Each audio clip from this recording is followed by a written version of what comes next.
Hi, my name is Zachary Lee, and this is my Poetry Slam submission for the Legacy Conference Chicago Poetry Slam competition. The title of this piece is Origin Story. I don't want slow change.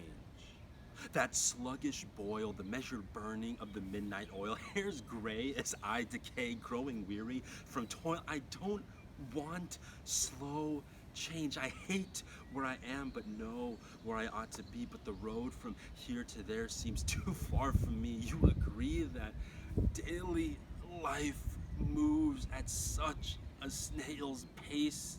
But as I try to run this race with perseverance and faith, I trip over my mistakes and fall on my face. I've been on this road for a while, been racing many miles, but it seems as though I haven't learned from life's trials. You see, I don't want natural evolution.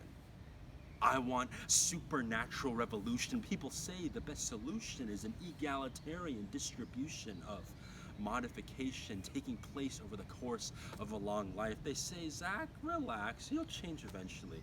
You'll be all right. But I want it instantaneously, like Shazam! I want lightning to flash and I can change who I am because you see, every hero that I've read about has stood at a crossroads. They've had their before and afters. They've used their traumas to shape them. They haven't let pain become their masters. When Bruce had to lay his parents in the grave, when Steve got super soldier serum injected into his veins, and when Tony built a suit out of scraps in a cave, in a flash, their lives were rearranged dramatically. It wasn't low key. And with their great powers, they saw a great responsibility to live, not just for themselves. But friends, I'm no joker. I'm not trying to be comical. But what if this transformation is not merely fictitious, more than panels brought to life by box office dollars? What if you can be transformed and changed if all you did was call on one name? Because you see, this guy, he doesn't have a secret identity. He doesn't hide behind a mask.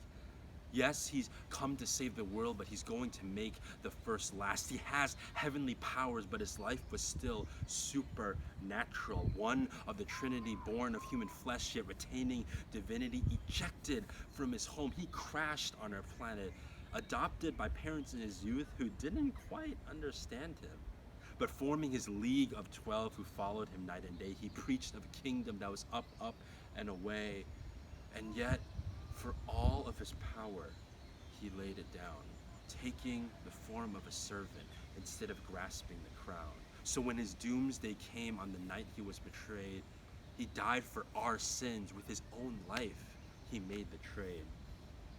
But the grave wasn't his home. His kingdom was sealed to infinity once he rolled away the stone. He has the power to fix the calamity and abnormality of reality. He's not bound by space and time. He transforms the soul and renews the mind. There's no place he won't go where his light won't be shown. He'll meet you where you are. You'll never be alone, whether in the belly of a fish or on the Damascus road, because he's a God who pursues you. He neither slumbers nor sleeps. He cares for the meek. He gives life when he speaks. In this poem, it's just